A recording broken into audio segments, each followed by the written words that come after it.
మహేష్ కుమార్ పుట్ట ఈ కంపెనీకి డైరెక్టర్లుగా ఉన్నారు. ఈ తలసాని సాయి కుమారు టిఆర్ఎస్ పార్టీయా, వాళ్ళ నాన్న ఏమన్నా కాంగ్రెస్ పార్టీయా, వాళ్ళ నాన్న ఏమన్నా కాంగ్రెస్ పార్టీ నాయకుడా? ఇది మీరే కదా ఇచ్చింది. ఈ రోజు మీరిచ్చి అన్ని రకాల అనుమతులు మే 2023లోనే అప్పటి బీఆర్ఎస్ ప్రభుత్వం అన్ని రకాల పర్మిషన్లు ఇచ్చి మరి ఫైర్ డిపార్ట్మెంట్ నుంచి కూడా నో అబ్జెక్షన్ సర్టిఫికెట్స్ కూడా ఇప్పించుకున్నారు. ఇన్ని చేసి ఇన్ని రోజులు మేము ఆపుకుంటూ వచ్చినాము. ఈ రోజు కావాలని రైతులను రెచ్చగొట్టించి ఈ ప్రభుత్వాన్ని బదనాం చేసేటువంటి కార్యక్రమం చేపడుతున్నారు.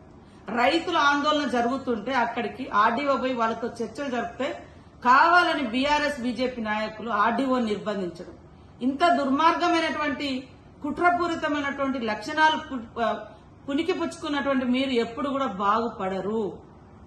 వాస్తవాలు మాట్లాడండి. ఏమన్నంటే సోషల్ మీడియాను అడ్డం పెట్టుకుని ఇష్టానుసారంగా మాట్లాడుతున్నారు. ఇది సరైంది కాదు. మీకు దమ్ముంటే, మీరు నిజాయితీ పరులైతే, మీరు నిజంగానే రైతుల పట్ల మీకు ప్రేమ ఉంటే, మేము ఈ యొక్క ఒప్పందాలు మేము చేసుకోలేదని మరి అంబేద్కర్ గారు సాక్షిగా వచ్చి మీరు చెప్పగలరా?